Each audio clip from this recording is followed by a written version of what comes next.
আবার রান্না শুরু হয়ে গেল। এদিকে ঢেঁড়স, আলু, এদিকে হচ্ছে ডাটা দিয়ে করব আজকে হচ্ছে পোস্ত। আর এদিকে আমি তেল দিয়ে দিয়েছি আর কালো জিরে দিয়ে দিয়েছি। এবার এতে আমি দেবো পেঁয়াজ,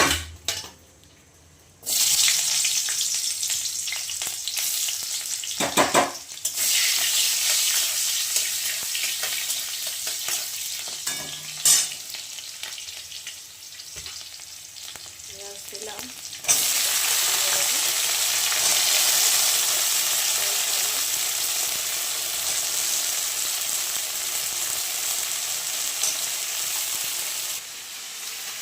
আর প্রচণ্ড গরম, এদিকে কি করব সবই করতে লাগে।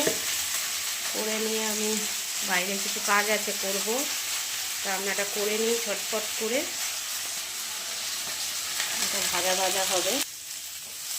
ডাঁটাটা পরে দিলাম, কারণ মশলা কষার সময় ডাঁটা দিলে ডাঁটাগুলো সব এমন নরম হয়ে যায় তো আর খাওয়া যায় না।